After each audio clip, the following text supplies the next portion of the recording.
Hey, what's going on, my friends? It's Dave Sharpe. Welcome to Wake Up Legendary, a special edition. Why? Because it's the holiday Thanksgiving here. So happy Turkey Day to all of you. Don't eat too much turkey or, you might turn into one.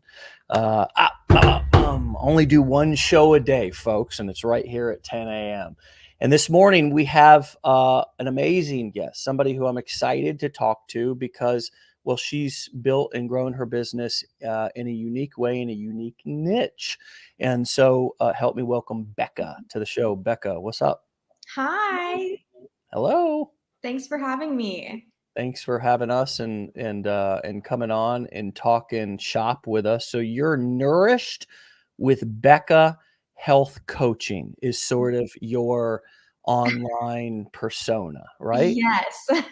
Yes, I do mainly online health coaching for women to help them with hormone imbalances, gut Mm. issues, healthy weight loss, that type of. Do you help men? I do. I don't advertise that I help men, but I do get like some like men that follow me, and they'll reach out and be like, "Oh, like, can you help me with this?" Usually it's gaining weight with men, which is honestly really fun to do. So I do have a couple male clients that I There see, you but go. I advertise to women. Yeah, and that's niche specific, it's gender specific, and I guess is it gender specific? Maybe not gender specific, but I mean, if not in 2022, Yeah, I mean, not in 2022, but you're marketing to other ladies, to other women. Is there any talk about being married? Are you letting people into your personal life in any way, shape, or form? In any of your content, in any of your videos, you do keep it strictly business? I would say I do. I like to be transparent with who I am as a person, because I think that really, I know for people that I follow, it's more personable when you know them as more than just what they do as a job.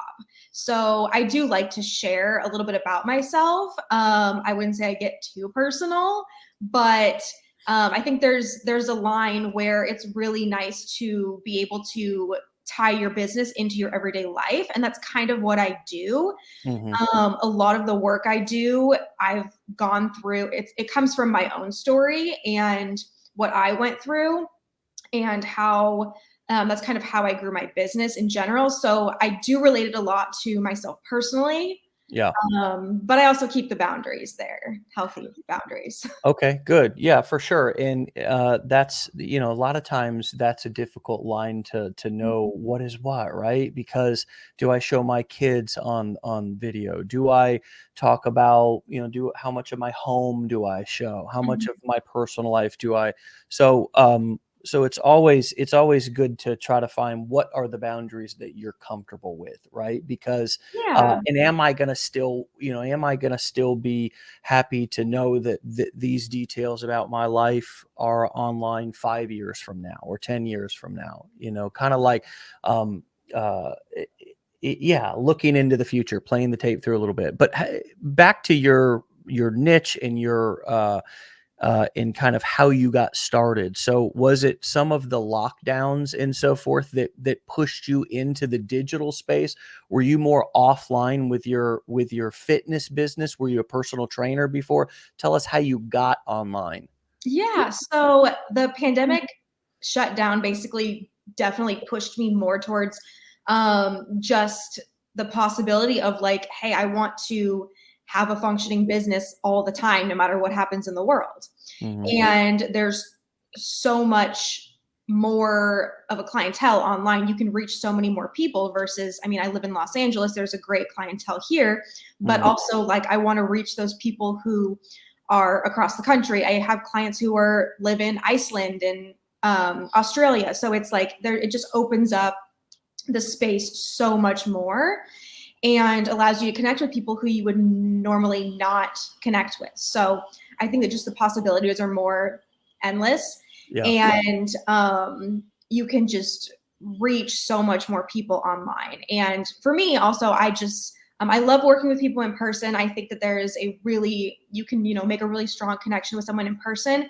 But at the same time, I feel like over the past couple years that I've switched my business online, I have just gotten so good at connecting with people virtually. And I've literally never met these people before. Yeah. And I know so much about them. I have such a strong connection with them, and I've literally never met them. So It's weird, right? When a lot of your life starts to happen virtually, it's like, mhm. yeah, you gain those powers of being able to connect with people virtually. And at Yeah, first it might feel or it is difficult, right? Because, well, maybe at that point you are in life. I know for me, hell, I was just trying to still master, bonding and being around people in real life, let alone virtually, right? So now yeah. you come on camera and so forth. Were there any sort of hurdles, mental, imposter syndrome? A lot of our students and clients in our community have, brand new folks learning how to do digital marketing, learning how to create, courses, coaching events, or do affiliate marketing, which is the core 4 business models we teach for people to kind of come online and begin to, have a business model that won't get affected by supply chains or whatever. And again, that's the business model that you're doing so that's why we wanted to connect with, show your business and your journey to our community. But that's a theme, is sort of that imposter syndrome, or like not really, um, liking the way that you look or sound on camera. What were some of the things, the mental stuff that you had to go through or overcome, or are even still overcoming?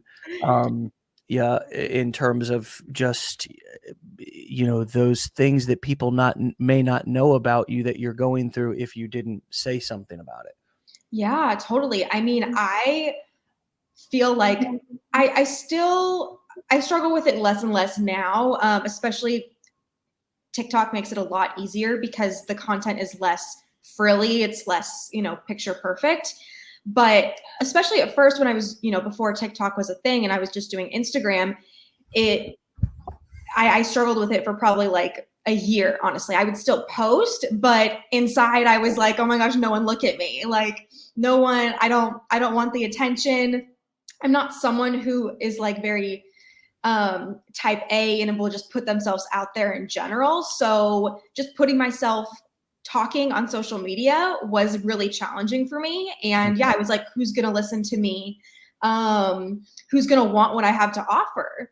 Mm, And it was really challenging. And I definitely, did a lot of like internal work through that. But I think ultimately just getting started with posting anything, like just kind of finding the lowest hanging fruit. Okay, you just want to post pictures. Okay, you just want to post like Canva slides, and just getting that, like just taking that first little step. You don't have to dive into like making 3-minute videos mm, and that be like the first thing you do. But I think that like very slowly, for me initially, it was just okay, sharing one thing and then focusing on that next step and just kind of yeah. creating those like small goals as to like how that I was going to work up to my bigger goal, which was, talking on social media and putting myself out there more. So yeah, I mean, it's definitely scary. And I think I definitely don't even really think about it now. But initially, yeah, I had this big struggle with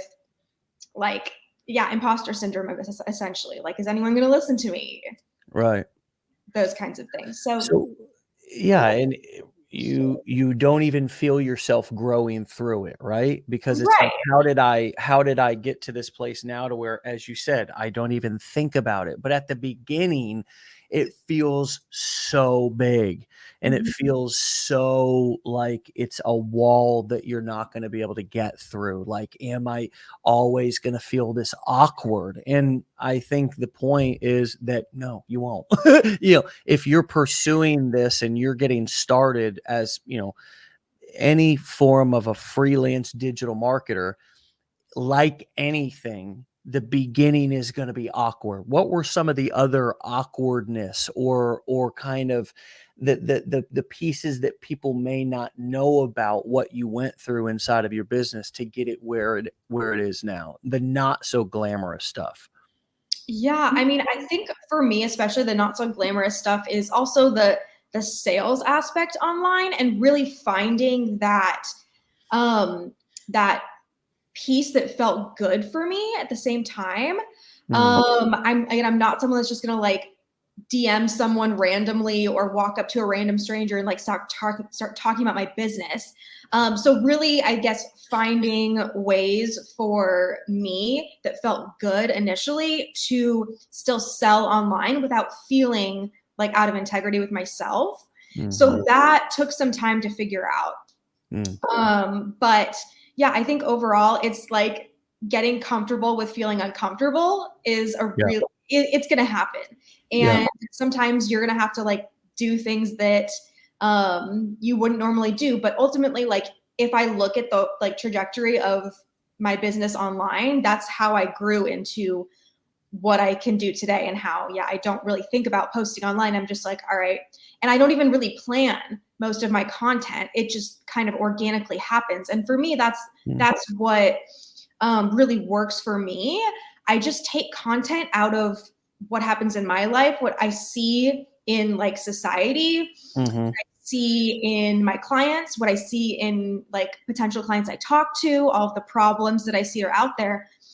I get these different stories, and then I just tell that's a big part of my content is I just like to tell stories because people relate to those pieces of content the most.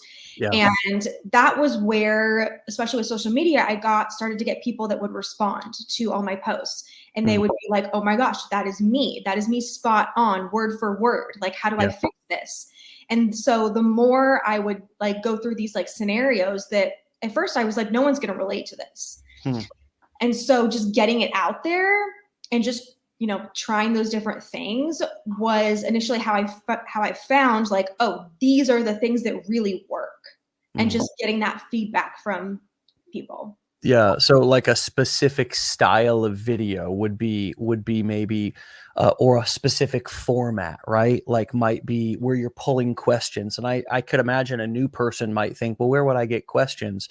You know, if I well, I mean, you can really, like an artist does, get inspiration from anywhere, even if you're pulling questions from somebody else's post. I see that you do stitches or duets or whatever as well, to where there's so many different ways that really nowadays you can even leverage other people's content and react to it, comment on it, agree with it, disagree with it, elaborate, right? Is that a piece of your content puzzle? Yeah, totally. I think it's a super easy way to like build off of what's already doing well and just kind of add your piece into that. And also it gives you ideas for content. So you can do that, and it supports other people as well. I think that like, you know, a lot of times in business, and I see it especially in women, like it's sometimes it's really hard for women to support other women in business. There kind of comes like this competition almost. And so I think that kind of letting that down and really like supporting other content creators and small businesses and stuff, even when they do the same thing you do, Yeah. is a big part of it. And it just Yeah. it really helps like build that community and show that you know, you're not in competition with other businesses, but like you're with them at the same Yeah. time. I think that's men do that too. They, we can get kind of we can get kind of, we can get kind of crabby, crabs in a bucket, right? Another somebody Competition. goes to get out, and it's like, no, get back down here. Uh, and so how do you're taking in information, you're using other people's information as ideas or inspiration. Maybe you'll do a duet or whatever. How do you avoid shiny object syndrome, specifically around consuming too much content yourself or chasing too many new shiny business ideas? I mean, I think that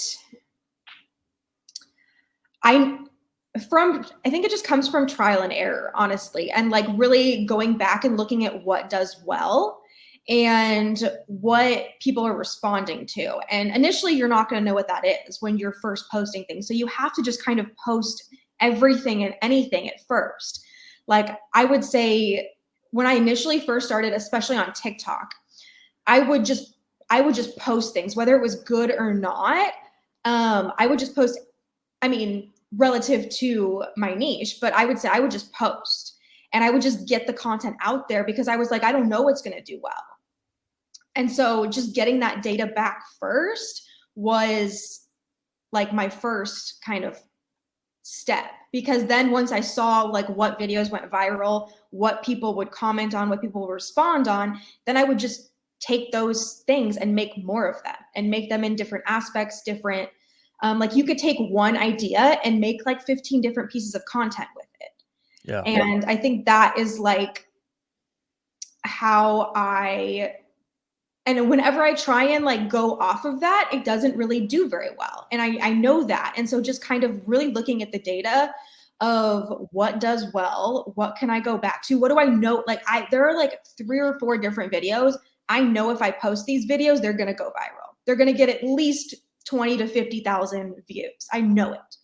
And I don't do that all the time because that comes with like responsibility at the same time. Like you have to be able to like know what to do once you go viral or once your video does really well. Mm-hmm. So that's also an aspect of it. But at the same time, like I know what performs well for my audience. Yeah. And I think that's one of the first things is just trying everything that you can think of. So let's do one specific example of what performs well for your audience, not all of them, and then what to do if you go viral. So what's one specific, like if you need views, okay? It's a gun to your head moment.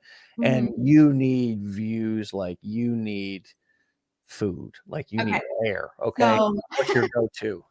All right. So first thing I'm going to do is I'm going to pick a very short trending sound to use, 5 to 7 seconds, right? Okay. Because especially TikTok, they're going to push videos out that have more views. And if someone is watching a video for more than 10 seconds, that's automatically 2 views, right? And so the more that happens, the more the video is going to get pushed out. So if you're watching, again, the shorter, I mean, you would want it to be at least 5 seconds, right?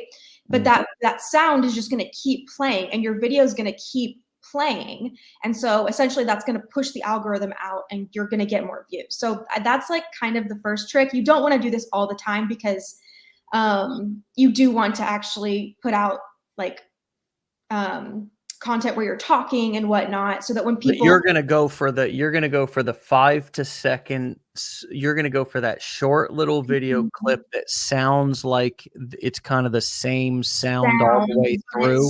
Right.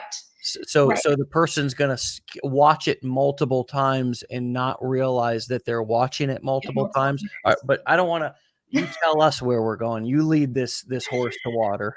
Okay, cool. And then what does really well for me is I talk about hormone health, right? Hormones with women. So I'll say signs you might be struggling with a hormone imbalance. And I'll list a bunch of different symptoms. I'll say like your hair's falling out, you're bloated all the time, you're struggling to lose weight even though you're eating less and exercising more. Like I'll put these different bullet points for people to relate to. And you can do that same thing with anything. Like you could take that same concept and just I don't know what, I mean, if those are your actual bullet points, by the way, what great content. What woman is not? I mean, even as a man, I thought, shit, I can relate to that. You know what I mean? Exactly. I mean, so seriously, it's like, holy shit. What a sub niche, but you're throwing a super wide net and you're funneling a large group of people who can initially sort of relate to kind of a couple of key things, and then you kind of will, continue to qualify them with more specific information the further they go in your process. But anyway, so okay, we're tracking with you. So you're gonna do the 5 to 7 kind of like clip, the audio that sounds the same, so people don't really realize that they're watching it over and over again, and then you're going to go with the whole three reasons, three reasons you might be struggling with XYZ. I'm trying to make it a sort of a template, right? Yes. Yeah, exactly. So you would do that, and then you would use a couple hashtags that are really related to your niche, especially because the algorithm, they've switched to more of like an SEO algorithm where keywords are going to be key, obviously. So having those keywords where if you were someone on TikTok and you had this problem and you were going to search for this problem, what would you type in? That's going to be your hashtag, basically. Mm-hmm.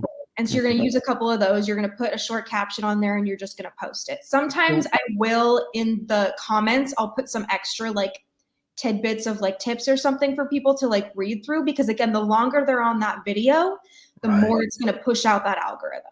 Right.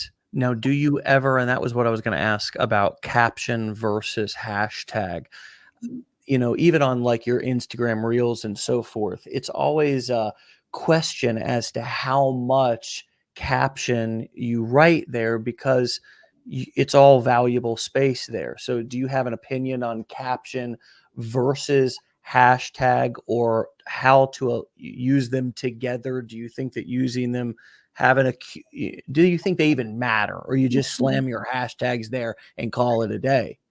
I personally just put them at the end. I don't put them in the caption really. You like having a caption? TikTok, I just do a short one-liner. I just think about it in terms of like a consumer. I don't read the captions on TikTok. I just don't. And they're just not very visible. It's something you have to click into. You just don't need a ton of info. I put that info if I want them to know more. One thing you can do on TikTok also is you can link another video of yours. So again, with that 5 to 7 second video, you're not going to get a ton of info. If you want them to learn more about whatever you posted, you can make another video about you talking X, Y, and Z more in depth and link that to the video. And so sometimes I'll usually link another one of my videos in that 5 to 7 second video in the caption, so that again, it's just going to bring them to more of my content. Right. So is that pretty much the process? Is that pretty much your go-to? Yeah. And then I would say, like, once you do put that out there, you do want to have your page set up to where when someone comes to your page, they know what you do, what value they can get from your page, and where they can work with you if they want to. Yeah. So this has been one of those things that we've been working through in the in our community, is kind of getting away from this, like link in bio type of, sort of salesy. I think a lot of new people, when we first come on and we start marketing, it's kind of like, it's difficult to get the hang of, as you said, the kind of salesy part. Sometimes we don't want to be salesy. We end up being too salesy. And so, I think that give us your thoughts or tips around how to give clear calls to action without making people annoyed by your content, that they feel like you're always pitching them to go, click your link in bio. I mean, again, I say that link in bio because it's just an example of, I think at this point, a pretty overused phrase that has been used in many different niches. And my personal opinion is that people kind of know where to go on TikTok. They know what to do if they want more information. They want to learn all about you. They know they could stalk your profile. They're not dumb. Right. But how do you navigate, both setting up, or why did you make the certain decisions that you did about whatever text you're displaying here, as well as, letting those who are following you, how do you let them know where your information is in a way that's not too passive, but is also not too salesy? Yeah, so I definitely struggled with this at first because I was like, I don't want to come off salesy. I don't want someone to get to the end of my video and not get any value from it. So that was my first thing. Is I was just like, okay, my first priority is to add value and to give. Because if people can take an actionable step from my videos and from my content and go implement it and it works, then they're going to come back for more. And they're going to essentially keep coming back until they want that one-on-one coaching or they want my mini course or whatever. Yeah. And so I think that my first like mindset behind this is just drop the like, okay, I'm trying to sell something, and just go more towards like, okay, let me just give you some things to do. Like these are, I always try and put something in my videos, especially maybe not as much my like super short videos, but my longer form content. I have so many free action steps that people can do. And I have people who have commented on my videos that say, oh my gosh, I feel so much better. I've been implementing your tips. I've lost weight. I'm not bloated anymore. So it's like you can just binge my content and write and take notes and write down the things I say and put a plan together for yourself. You can honestly do that. People don't do that because it's overwhelming, and you know, they're just not gonna usually do that. Sometimes they do, and it works, and that's great. And I'm like, people who don't need my help, like, amazing. So the more just tips I can give out, the better. So that's kind of my first thought with building content and trying not to sound salesy, is to make sure that I give them something actionable to do. And at the end of my video, my call to action is usually like, if this resonated with you and you need more help, then here are ways I can help you more. And I never say check the link in my bio. I say, if you want my mini, if you need more help with this, I recommend starting with my mini course. You can find it on my page. If not, just keep following me for more tips. Like I just make it super genuine, and I just I want to help you. I don't care if you buy from me. And that is pretty passive, that is pretty, it's more indirect selling versus kind of direct selling, where you're just kind of, bringing it up directly all the time. And do you find that still has generated the amount of business, or the way that you've set it up anyways? I mean, obviously you're doing one-on-one coaching, which is at a certain point somewhat unscalable, but I think, you're in that time in your career to where you're learning as much as you can about your clients. And maybe there are some limitations on things that you can or can't discuss in a group setting, but what ways have you monetized your audience so far? And what are some of the different products or specific? I heard a mini course, but are there more services than just the one-on-one coaching that you're offering, or that you've tried? And is there anything that you've tried and decided you didn't like doing? Yeah, definitely. So I have, again, my main offer is my one-on-one coaching service. But I also do have a self-paced course that I do that would kind of be like a second tier.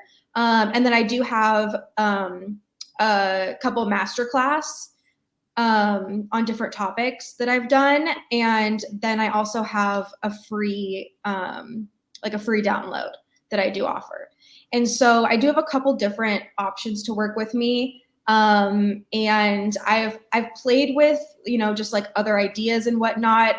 I'm probably going to move into some of the group coaching model and whatnot. I just really like doing one-on-one coaching, but yeah, as you said, it's not like super scalable. You do need to have those other offers. But I think that first is to make sure that you're testing out your offer before you go into those other types of. That's a hat thrower.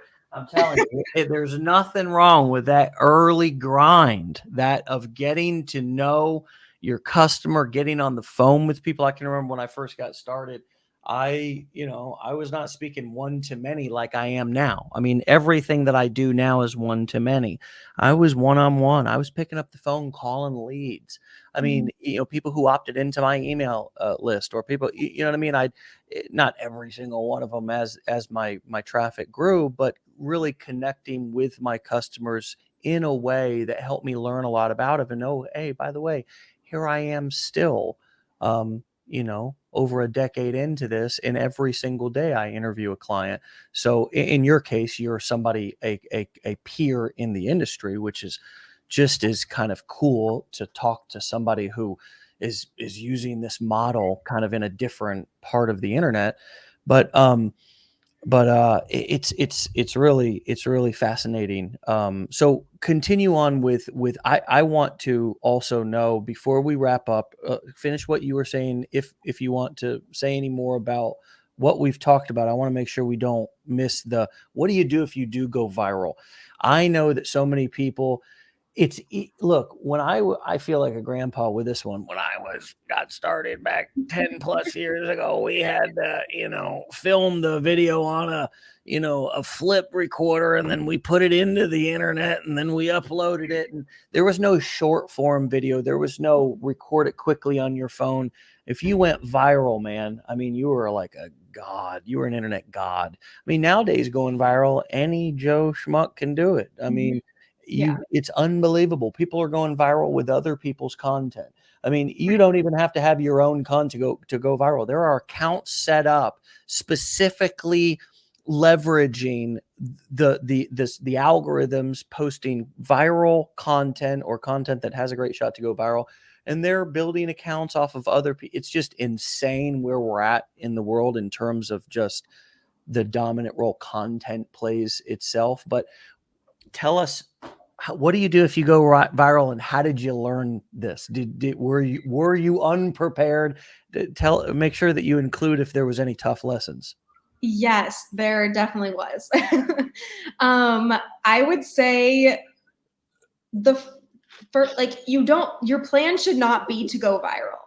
First off, I would say that first, really optimizing your page should be step one. Like, don't worry about the views and the followers and whatnot. Just give people like those top three, how you can like pin 3 videos to the top of your page. Pin a couple videos, like at least 1 or 2 videos up there that people can click on when they come to your page, so they know again what they're getting from you.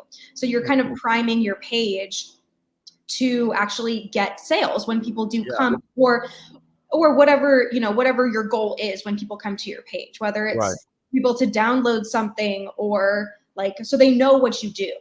Yeah. Because a lot of the times, again, these videos that go viral, sometimes they're the videos you don't expect to go viral. Right. They're like the dumb, like short videos that sometimes wouldn't be your choice of the video that would go viral. Yeah. And so just having like your page primed in a way that like people know what you do, um, and they know what problem you solve, they know what they're going to get from your page, all of those things. So getting your page up first. And then I would say, if you're brand new to something like TikTok, getting up to 1,000 followers is going to be one of your first goals, because then you can put that link on your page once Yeah. you get 1,000 followers. That's the first, it's Yeah, like, that's like level one. You know what I mean? Like, you get right. on and in order to graduate level one and get to level two, you got to get those 1,000 followers. It's Yeah. always like kind of that first benchmark. Right. And then once you do go viral, I would say setting up a system to where you can talk to people. So having like either I have a stand store on my page where people can apply to work with me. At first, I just had my calendar up there, which was a huge mistake, because I was just getting like these calls, but I would spend 5 hours on the phone with people some days, and half of those would not be sales. So, just having again, it depends on if you want to at first just talk to a bunch of people. You can just put your calendar up there. For me, it was too overwhelming. And so I put an application on my page so that people could apply to work with me. I could kind of filter out those people if they were a good fit. And yeah, if I thought that we would be a good fit to work one-on-one, or I would give them something else to, you know, to Yeah. get them started, whether it be my mini course or my free PDF guide. But even just putting that step of having someone apply is you're going to get people who are more committed and who Yeah. are actually going to buy from you. Yeah.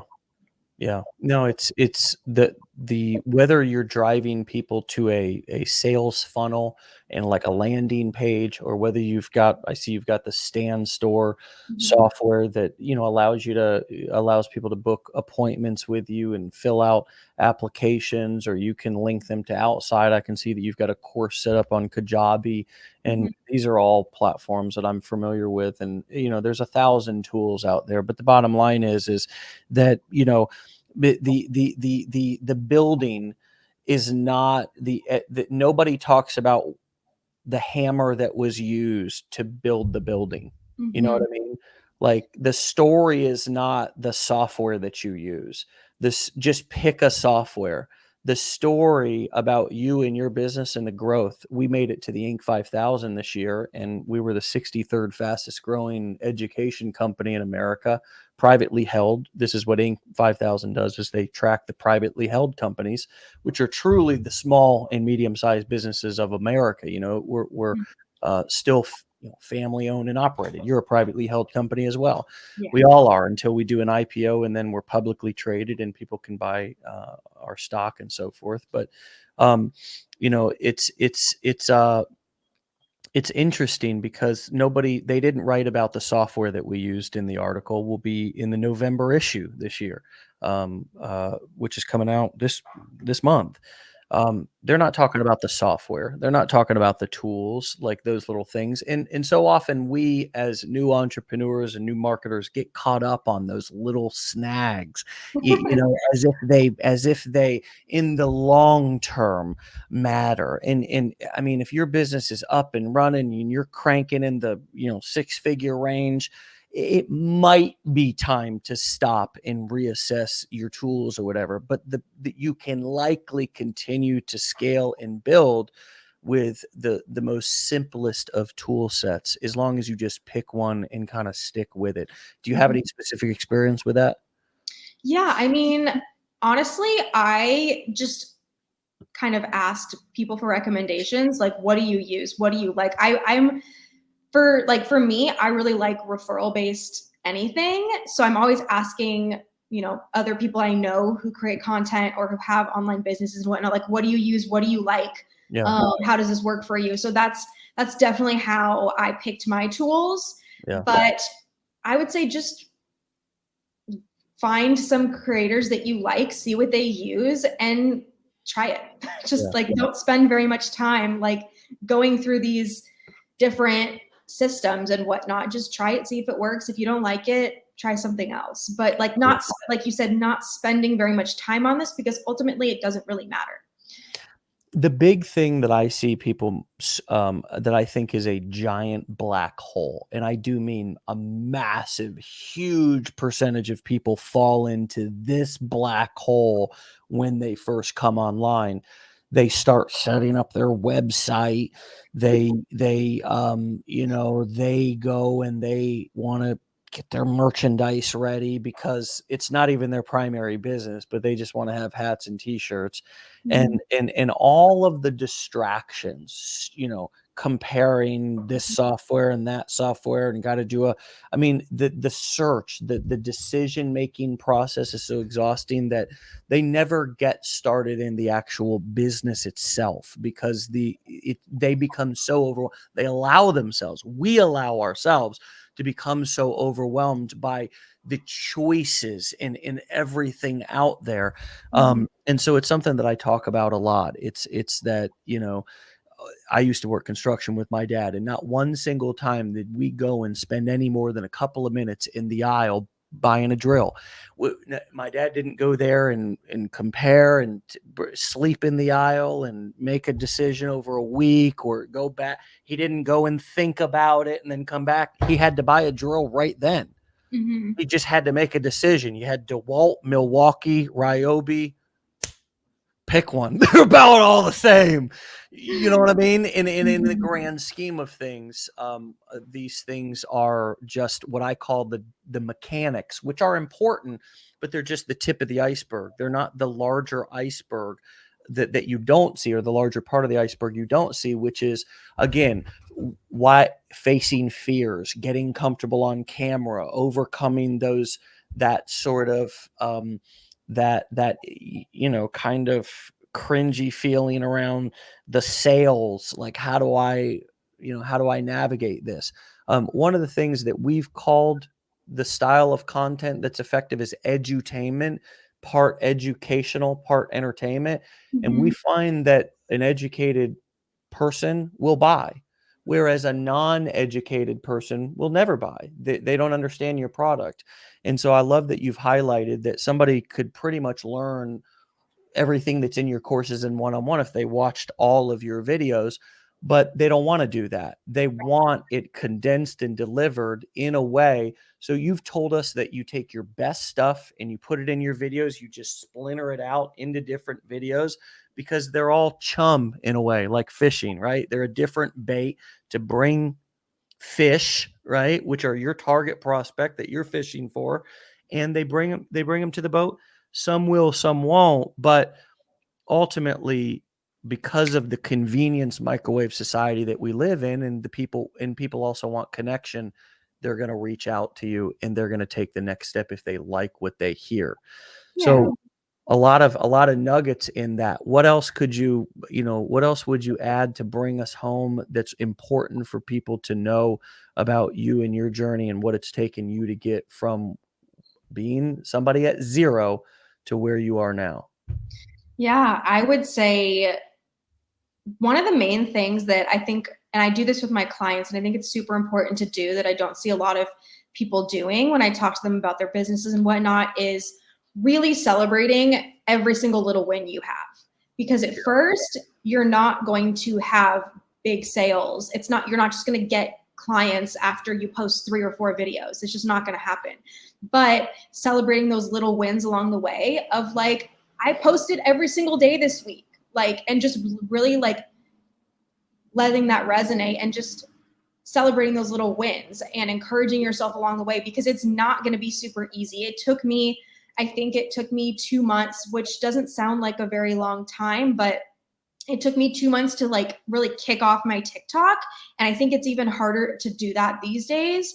Not as many creators are just blowing up like they were, and it's not as easy. So it does take a little bit of time, and really just celebrating those little wins along the way and remembering the why behind you're doing what you're doing. Yeah. And yeah, just keep going. I think that's like would be my number one like thing that really helped me personally Right. was not giving up. And as like cliche as that sounds, like the creators that have gone viral, they're the ones that, you know, it's not super easy, and it does take a lot of work and commitment and time and energy and whatnot, and they don't give up, obviously. Yeah. So Just like it's not anything in life, right? I mean, golly. not going to happen overnight. It's not this glamorous thing that just, you wake up one day and you've got 100,000 followers. I Yeah. mean, maybe that happens to some people, but like realistically, it does take some work, and just remembering why you're doing something and bringing that home when things get tough, because they will. Well said. Let me ask you this. Do you believe we are in a time in which creating content on the internet will soon become the new norm? Hmm. And Yeah. has it already overtaken our youth, meaning that much of their socialization and connection, even though we have never connected in this way before, over devices, staring at phones, through screens, even though us as a species has never communicated like this before. We've always been face to face. We've always been in small groups, or at the very least, talked over a device, but could not see each other's faces or content. Mhm. You think that we've crossed over into a place where there is no return? And if you want to be ahead of the curve, I know that you said it's harder on TikTok, but is TikTok probably just a very small speckle of sand in this kind of new era that we're in, where everybody, in order to grow a business or scale beyond getting by with your services or products, maybe in your local area, creating content, connecting with people, doing commerce online through content is the new norm?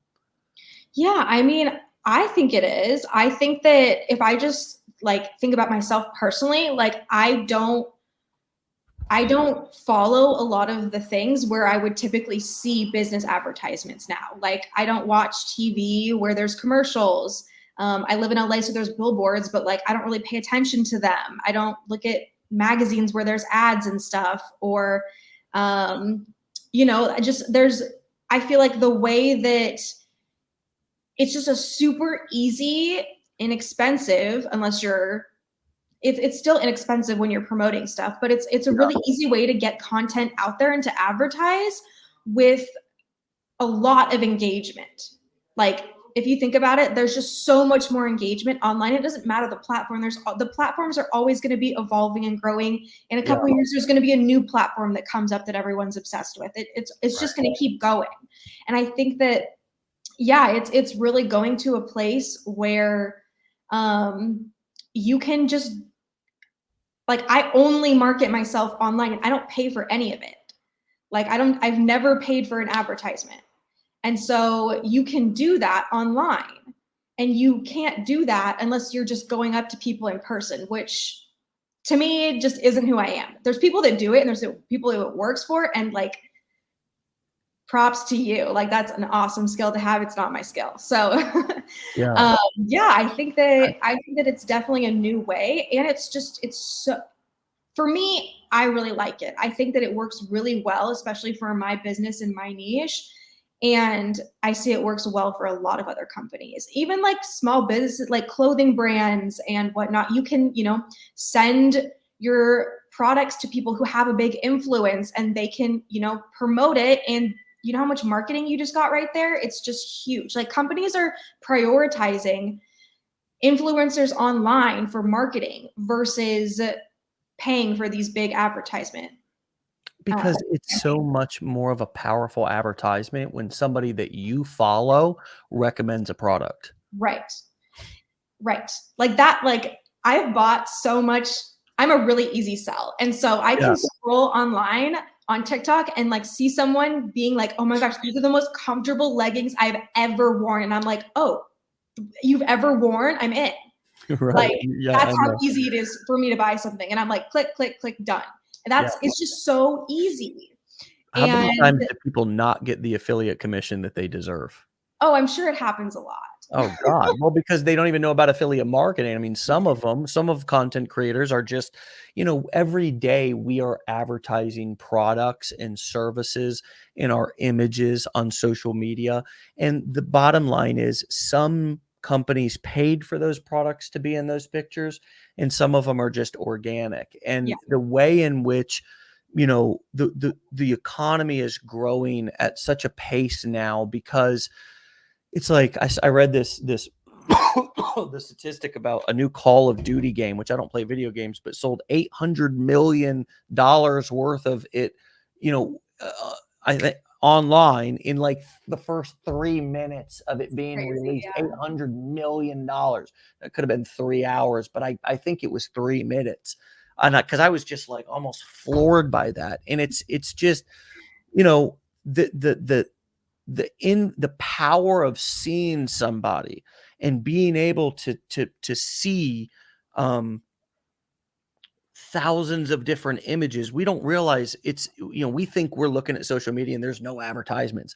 And I think, because we're not watching TV and having to sit through an advertisement like we had to when we were kids. But the truth is that the average person that's just using social media has no idea the commerce that's happening just from their clicks and views. And one of Mhm. the things that we do at Legendary is something that you've done on your own, is that people will go through our training and just be like, I cannot believe all the ways in which money is being made all around me and from my activities and behaviors. And in some cases, I didn't even spend a dime, just from my views, just from my, Mhm. there's so much commerce that's happening. And my message to people a lot of times is just, hey, I know it's awkward and uncomfortable, but it's worth giving a shot, because to get your slice of the pie, it might be everything you've been looking for, from a work from home and doing more of what you want, or working where you want, or more with who you want. Yeah. So you were forced into it, and by the lockdowns, and it sounds like there's no turning back for you either. Yeah, I'm here. And honestly, it was a blessing in disguise, I would say, because it gave me so much more opportunity with my business, and that I wouldn't have just pushed myself into this on my own. Yeah. So Yeah. yeah, Well, you know, right. it was a blessing in disguise. Sometimes, it's about embracing the what appears to be a mess and taking a message out of it, or turning a struggle into a strength. I've certainly done that, and clearly so have you. And so Mhm. congratulations on that, Becca. Thanks for your time today. A special, Yeah. spending Thanksgiving. I am grateful for that. I am grateful for that. I'm grateful you So chose to have me. I know. So thank you for your time. Everybody is, you're probably going to gain some new followers from our community, and come back. Maybe we'll do a round two. Okay. Awesome. Thanks so much, Dave. All right. Take care. You Peace. too. Bye. All right, my friends, go and follow her at Nourished with Becca. That's her TikTok, and on Instagram, she's Becca B. Brown. If you want to take our 15-day challenge, you can go to the15daychallenge.com, where, over the course of 15 days, we'll teach you the foundational fundamentals. The foundational fundamentals. That sounds like a real